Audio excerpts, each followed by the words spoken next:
好，我教你。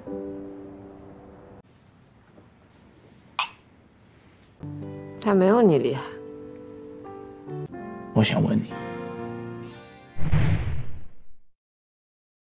Seiyu menemani Yuyu dan Sui untuk pergi ke pameran seni. Seiyu menjelaskan beberapa lukisan yang ada di galeri. Seakan ia sangat mengerti tentang karya-karya seni tersebut. Pada malam harinya, sebenarnya ia telah merencanakan untuk menghafal beberapa informasi tentang lukisan itu melalui Baidu, dengan tujuan untuk membuat Yuyu terpikat padanya. Meski terlihat mengada-ngada dan so tahu, Seiyu sangat malu setelah mengetahui dari Sui jika ibunya Yuyu merupakan seorang dekan akademi seni. Ini berarti bisa jadi Yuyu lebih pintar darinya mengenai seni. Sui terburu-buru karena hari ini sudah janjian bersama Seiyen untuk ke kantornya dan menemaninya selama bekerja.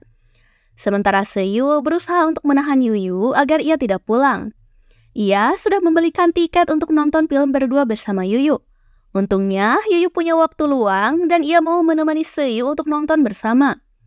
Seiyu tak bisa menyembunyikan rasa bahagianya. Sui memakai dress warna merah hari ini karena Seiyen sangat menyukai dress warna tersebut.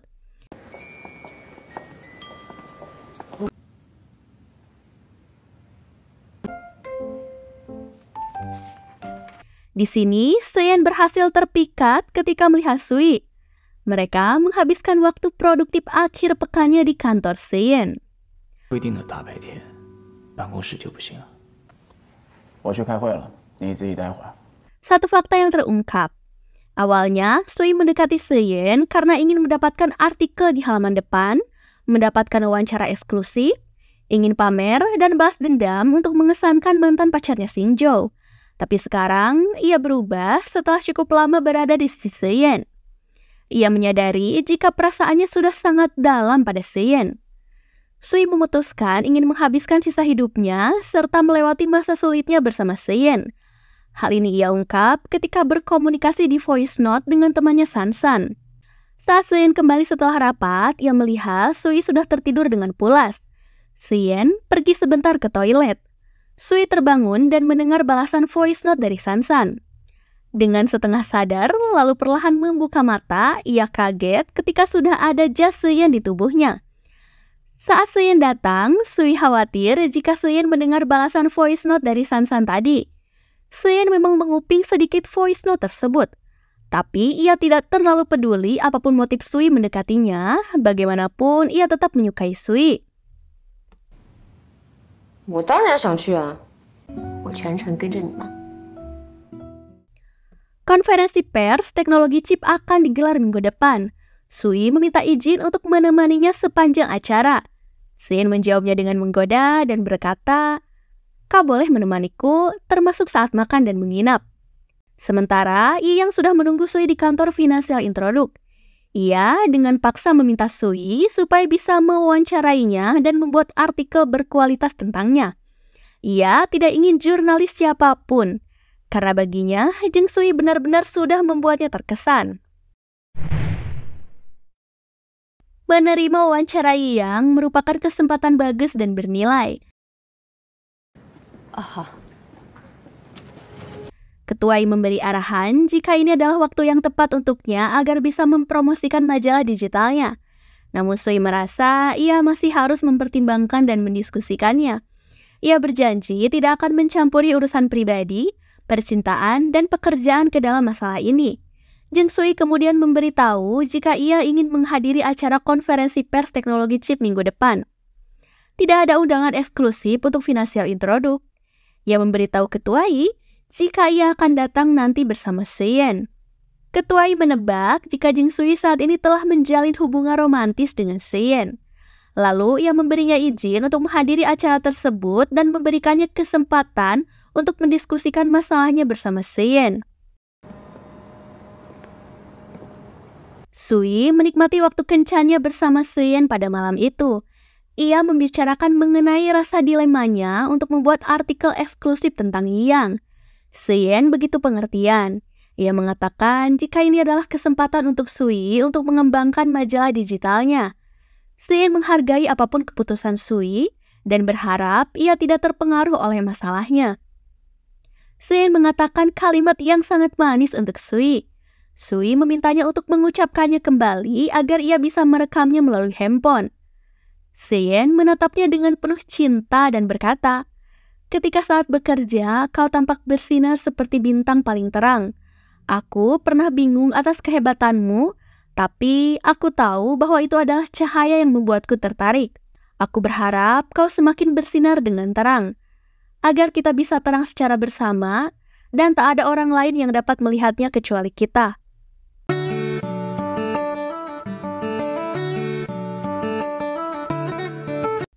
Sui akhirnya mengambil keputusan. Ia bersedia untuk melakukan wawancara bersama Yang.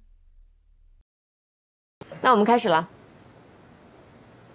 你身上的自信的确很有魅力，给人一种……准确的来说，我跟 Bruce 是一拍即合。 Sui mengetahui jika Yuyu akan menghadiri konferensi pers teknologi chip. Seiyu dengan semangat menumpang untuk pergi ke Fucheng bersama Guanji. Singkat cerita, saat akan bersiap untuk keluar kota, Sui bertemu dengan mantan pacarnya Xingzhou di halaman apartemennya. Kedatangan Xingzhou tentunya merusak mood Sui. Sui lalu dengan bangga dan pamer jika saat ini ia sudah menemukan pacar baru yang lebih baik darinya, kaya, pengertian, dan juga sangat tampan. 谢谢。 Seyen menghadiri acara jamuan privat Dark Horse Teknologi.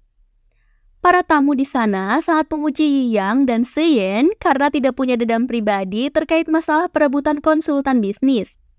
Yang mengatakan jika ia bersama Seyen sangat menghormati Brush.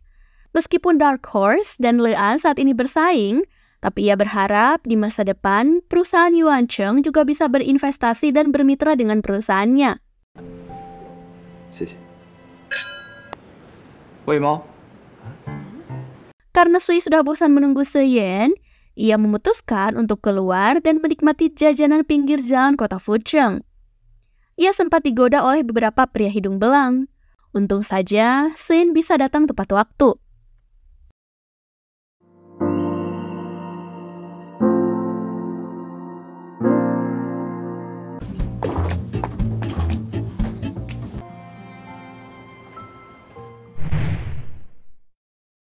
赶紧睡觉去，晚安。" Seyen mengajak Sui untuk bertemu keponakannya. Namun yang ada dalam bayangannya adalah Linje. Ia menolaknya dengan alasan jika ia datang ke sini untuk bekerja. Jadi lain kali dirinya akan bertemu dengan keponakan Seyen. San-san juga berdinas ke Fucheng untuk menghadiri konferensi pers. Perasaannya kecewa saat melihat Guanji bersama teman wanitanya. Akhir-akhir ini, San-san sering salah paham dengan Guanji karena alasan tersebut.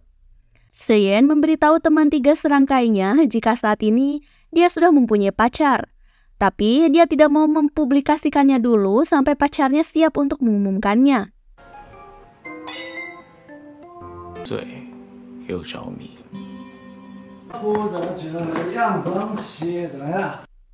Sui tidak mau masuk ke acara konferensi pers barengan bersama Seyen. Ia sangat khawatir jika nanti benar-benar bertemu Linje. Sui dikelilingi oleh 3 pria tampan yang menyukainya. Mereka bertiga mengajak Sui untuk duduk di barisan pertama dalam acara konferensi pers tersebut. Tapi karena ia diundang oleh Pak Se, jadi menurutnya ia akan duduk di dekatnya. Suasana tampak canggung saat Profesor Yuyu ada di sebelahnya dan Yang pindah bertukar tempat hanya untuk dekat dengan Sui. 波频的延伸和光波向低频毫米波，它位于微。 Saat konferensi berlangsung, Sui tidak mengerti beberapa istilah yang dijelaskan oleh pemateri. Yang membantu Sui menjelaskan beberapa istilah yang ada dalam teknologi chip. Yang dengan senang hati akan membantu Sui dan menjadi gurunya untuk lebih mengerti tentang dunia chip. Seyen menyindirnya dan mengatakan kepada Jing Sui, jika beberapa istilah itu bisa ia temukan di buku panduan konferensi nanti. Di tengah acara, Sui merasa tidak enak badan. Ia diantar oleh sekretaris Cheng untuk pulang ke hotel. Seyen khawatir dan terburu-buru saat pulang konferensi. Ia meminta sekretaris Cheng untuk menggantikannya saat jamuan makan siang. Dia menemani Sui dan menjaganya. Sui melihat jika Seyen sepertinya akan berada di sisinya sepanjang hari. Ini memudahkannya jika ia tiba-tiba merasa kesakitan dan membutuhkan sesuatu.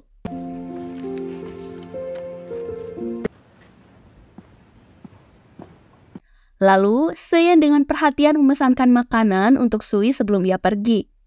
Seyen menemui Profesor Lee. Ia ingin mendapatkan bimbingan teknologi chip mengenai gelombang komunikasi milimeter. Profesor Lee bersedia untuk membantu Seyen mengenai Lean dan akan bekerja sama dalam bidang penelitian serta membantu memecahkan beberapa masalah teknis. Sementara, Sui menceritakan kepada Sansan jika ia bertemu Xingzhou sebelum berangkat dinas. Xingzhou mengetahuinya jika ia mendekati pacar orang kaya karena ingin balas dendam kepadanya. Sui khawatir jika Seyen akan berpikir seperti itu. Apalagi jika Seyen tahu ia memiliki hubungan yang kurang baik dengan keponakannya. Di sini, Sui masih mengira jika Lin Zhi adalah keponakan Seyen. Sebelum keponakan memberitahunya, Sui berpikir untuk mengatakan hal yang jujur sebelum terungkap. Sansan memberi saran jika ini bukan waktu yang tepat baginya. Tunggu sampai Seyen benar-benar sangat mencintai Sui dan tak mau berpisah dengannya, nanti baru ia bisa berkata jujur.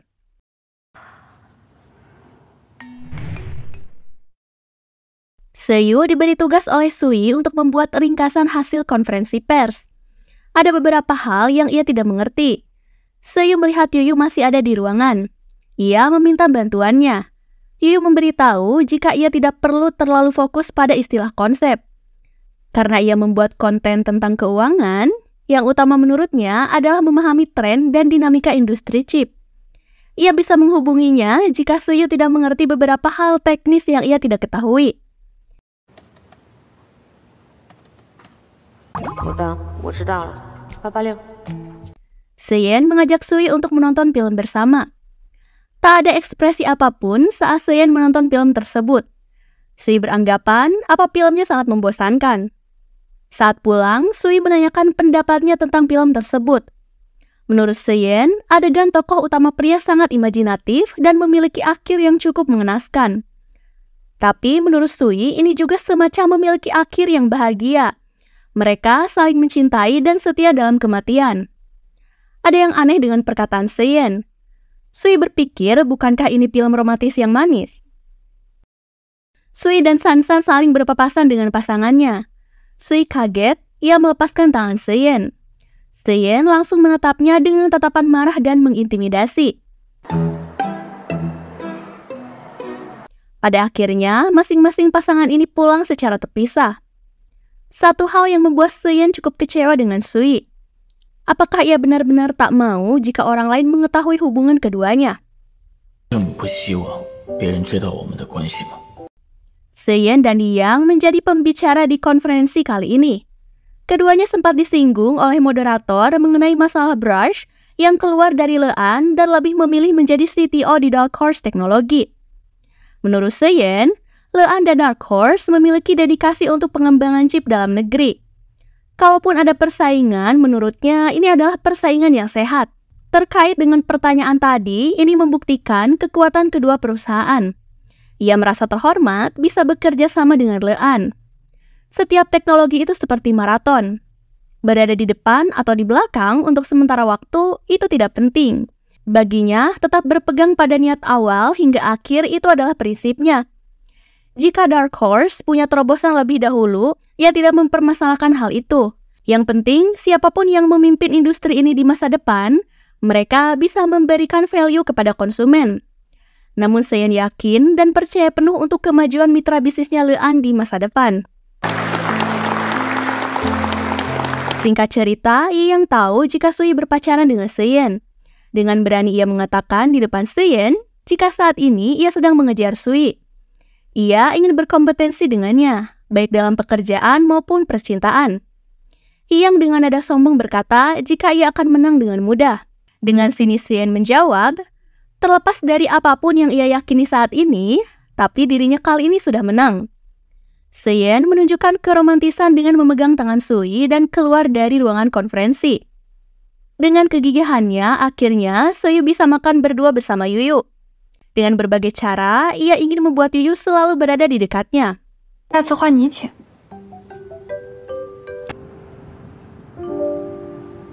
Sementara keputusan untuk berinvestasi antara Jahlan dan perusahaan Juhe masih dipertimbangkan dalam rapat. Pihak tertua mendesak untuk memilih Jahlan agar menjadi mitra bisnis. Namun ini ditentang oleh para talenta muda. Sen berpendapat jika progres penelitian pengembangan Jahlan sangat lambat. Menurutnya, proses bisnis seperti itu tidak akan bertahan lama.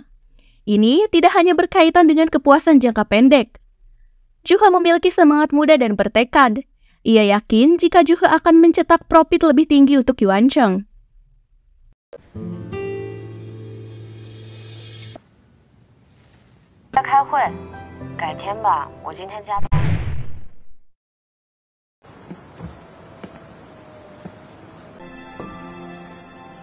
Seyen menunggu cukup lama Sui di depan kantornya. Selama perjalanan, dia bahkan membawakan teh susu.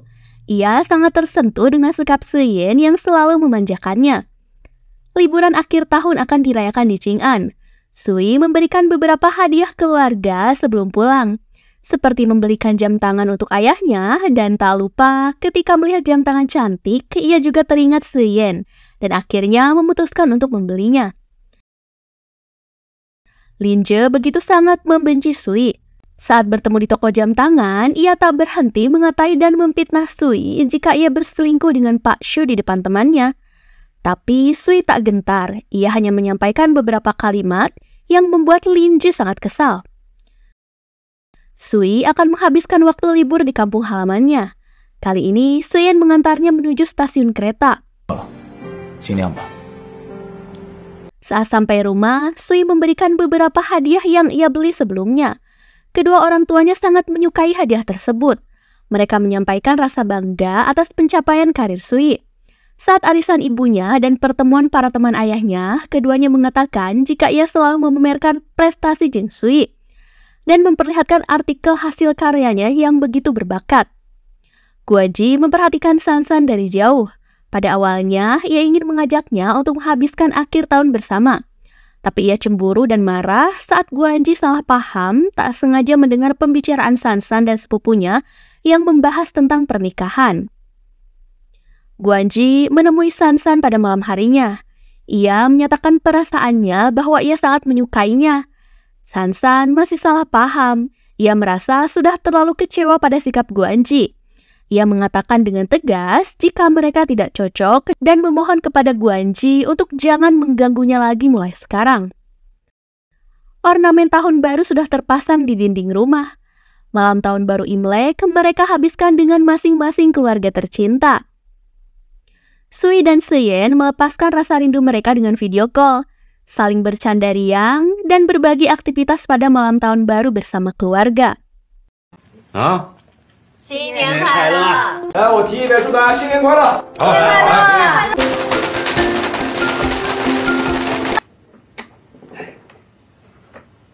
Singkat cerita, Yuyu membagikan momen WeChat. Ia memfotokan sebuah bidak catur dengan diberi caption.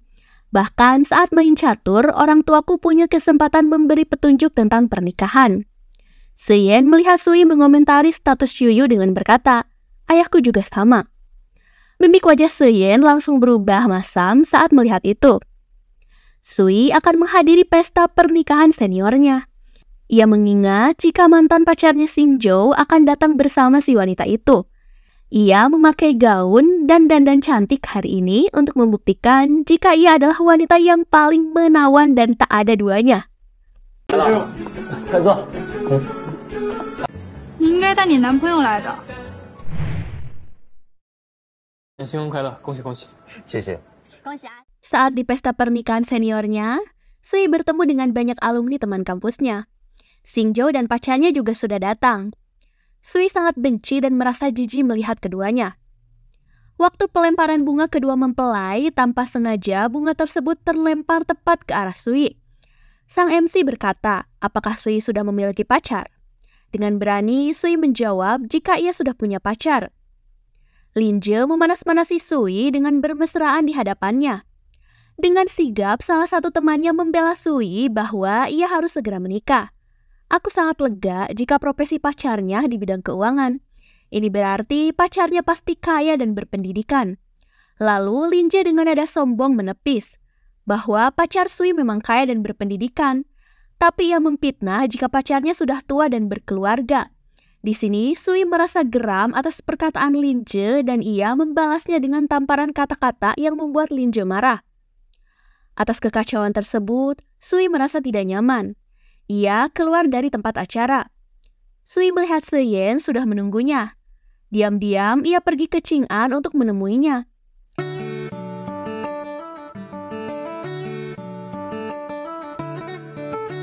Saat sudah di mobil, ia melihat Lin Je dan langsung membuka kaca mobil untuk memamerkan pacarnya Seyen. Satu kebenaran terungkap. Ternyata paman Lin Je bukanlah Seyen, tapi adalah Pak Pan yang merupakan supir Seyen. Ini berarti Sui sudah salah paham selama ini. Saat mengetahui Seyen CEO di tempatnya ia bekerja merupakan pacar Sui, Lin Je sangat ketakutan dan tak bisa berkata apapun. Dia menunduk dan meminta maaf kepada Sui di hadapan semua orang. Situasi dan kesalahpahaman tersebut begitu malu bagi Sui. Ia berusaha lari dari Seyen. Pada akhirnya, Sui menemui Seyu yang sama-sama berada di Qing'an untuk menemaninya menelusuri kota tersebut. Seyu mengetahui permasalahan Sui. Dalam benaknya, tiba-tiba terpikir untuk menjodohkan atasannya tersebut dengan pamannya. Seyu langsung menghubungi pamannya dan mengatakan jika atasannya tersebut hubungannya sedang mengalami kemunduran. Tak berapa lama, Seyen langsung menemui mereka berdua. Ia ingin mengetahui apa yang dimaksud tentang kemunduran tersebut. Pada momen itu, Sui akhirnya tahu bahwa keponakan Seyen sebenarnya adalah Seyu saat ia memanggilnya paman. Seyen menarik Sui untuk meminta penjelasan. Sui lalu menerangkan kesalahpahaman tersebut setelah akhirnya mereka berbaikan dan saling menatap dengan dalam. Satu hal yang bergejolak dan mengganggu pikiran Sui. Ia tidak tahu harus berbuat apa untuk menjelaskan kepada Seyen bahwa pada awalnya ia mendekatinya untuk balas dendam karena pernah dicampakkan oleh mantan pacarnya. Seyen mengetahui situasi tersebut. Ia kecewa dan membatalkan reservasi di bar yang awalnya ia rencanakan untuk kencan bersama Sui. Sementara Seyu merasa tak enak badan, ia diantar oleh Seyen ke rumah sakit. Pada saat keduanya beristirahat, Seyu melihat pamannya sedang dalam kondisi hati yang kurang baik. Ia mencoba menghiburnya. Meskipun ia tak mengetahui apa yang mengganggu pikiran pamannya, namun ia berharap pamannya bisa lebih berani karena ia yakin siapapun tak akan bisa menolak pesonanya. Menurutnya, sikap wanita memang selalu bertentangan. Jadi, pamannya harus selalu berinisiatif. Yuyu mengkhawatirkan Seyu ketika melihat status di WeChat-nya yang menunjukkan gambar impus di tangannya. Ia pergi ke rumah sakit, tapi sayangnya ia tak sempat menemuinya karena Seyu sudah dibawa pulang Seyen. 怎么了？心情不好？ Sui berangkat pagi-pagi sekali. Ia akan ke onsen untuk menemani Seyen menikmati kota Qing'an. Destinasi yang pertama akan mereka kunjungi adalah dunia akuarium. Sui menunggunya sangat lama. Terlihat Seyen sudah sampai di sana dan masih di mobil. Saat menghubunginya, Sui mengetahui jika Seyen tahu semua kebohongannya. Meskipun pada awal pertemuan telah menipu perasaannya, tapi perasaannya kali ini benar-benar tulus. Ia tak tahu harus menjelaskannya bagaimana. Sui merasa begitu bersalah, dan ia hanya bisa menangis sejadinya.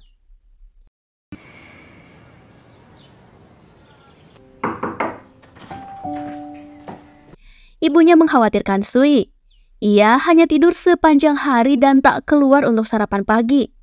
Ikatan batin memang kuat. Ibunya mengerti bahwa perasaannya kali ini sedang hancur. Ia mencoba menenangkannya. Jika Sui punya masalah dalam karirnya atau tidak bisa benar-benar sukses di kota besar, maka ia bisa kembali ke Qing'an. Orang tuanya bisa menjamin masa depan Sui, serta memastikan kehidupan yang nyaman untuknya. Namun, jika ia memiliki masalah dalam hubungannya, ibunya berkata, ia harus kuat dan melanjutkan kembali hidupnya. Ia masih muda dan cantik, pasti akan bertemu pria yang lebih baik di masa depan. Saat melihat ke belakang, kenangan yang tak terlupakan itu akan memudar seiring berjalannya waktu. Mendengar perkataan dari ibunya yang menyentuh, ia tak bisa lagi menahan air matanya. Yang datang ke kota Ching'an untuk menemui Sui. Ia membawa beberapa hadiah sebagai buah tangan. Saat sampai di rumahnya, ibunya membukakan pintu untuknya. Ia salah paham jika Iyanglah yang telah membuat Sui patah hati. Ibunya tak berhenti menceramahinya dan menasehati untuk bersikap baik kepadanya. Meskipun yang dimaksud bukan Yang, ia mendengarkan nasihat itu dengan penuh perhatian. 约了人打麻将，先走了啊。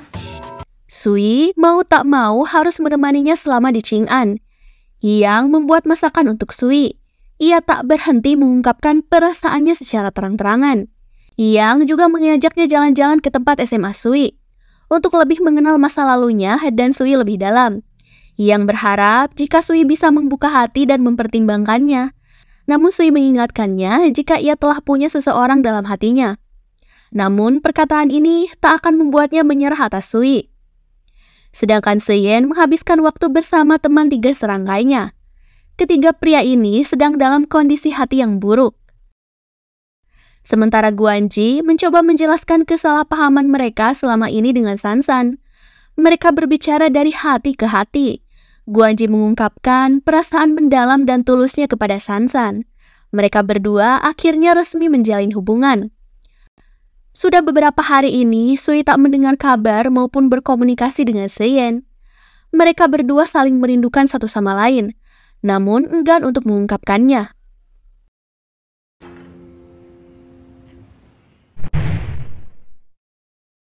这段时间先别开这辆车了。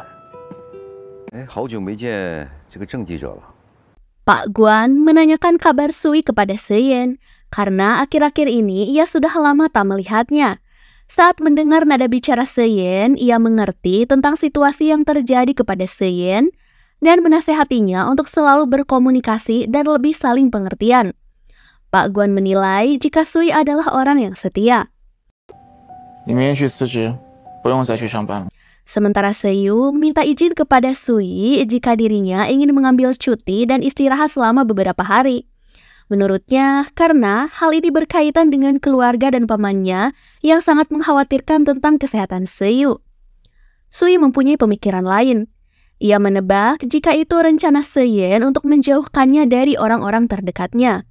Sui memutuskan untuk menemui Seyen ke kantornya secara langsung. Namun sekretaris Cheng meminta maaf jika Seyen hari ini tidak ingin menemui siapapun. Satu hal yang membuat hati Sui semakin hancur. Ia menerima kabar jika Seyen memutuskan untuk membatalkan liputan khusus antara Yuan Cheng dan Financial Introduct. Sui mencoba mengirim beberapa pesan WeChat untuk meminta maaf kepada Seyen. Namun setelah mengirimnya beberapa pesan, ia melihat nomornya sudah diblokir. Sui memutuskan untuk berhenti membuat konten majalah digitalnya. Ia telah melakukan beberapa usaha namun tak ada kepastian dari Seyen. Sui merasa sangat putus asa. Ketuai sangat marah dan membentaknya saat tahu Sui akan membatalkan liputan khusus tersebut. Sui berencana untuk menyerahkan liputan khusus itu ke para rekan lainnya. Ibu mengetahui kondisi hubungan antara Sui dan Seyen. Ia memberitahu Sui untuk memikirkan ulang keputusannya. Ketuai akan berusaha membantu Sui memikirkan cara lain. Sementara ketika rapat, para tertua terus memprovokasi dan menjelekkan keputusan Seyen di depan ayahnya. Seyen mengatakan di depan para senior, memang keputusan investasi untuk Lean dan Juhe adalah atas kehendaknya. Namun ia akan bertanggung jawab untuk segera mencari solusi bagi Lean dan memberikan penjelasan kepada semuanya. Su Yuling diam-diam mendengar percakapan Sansan dan Sui di telepon. Ia mengetahui permasalahan Sui tentang liputan khusus dan hubungan yang sedang tidak baik bersama Seyen. Kali ini sikapnya berubah 180 derajat, kembali angkuh dan mengintimidasi Sui. Yang menemani Sui untuk mengajaknya mencari inspirasi dan melampiaskan amarahnya beberapa hari ini. Hal ini diketahui oleh Cheng Kang dan Nona Kong. Keduanya terlebih dahulu memutuskan untuk bermain boxing. Yang begitu telaten mengajarinya dan dengan siaga menjadi samsak bagi Sui. 以后你要是有不开心的时候，就找我。Singkat cerita, setelah berbicara empat mata dengan Yuyu, Sui menyadari kali ini sikapnya sudah begitu keterlaluan kepada Seyen. Ia sudah mengabaikan perasaannya dan lebih mementingkan untuk mempertahankan liputan khusus bersama Yuan Cheng daripada menjaga hubungan keduanya.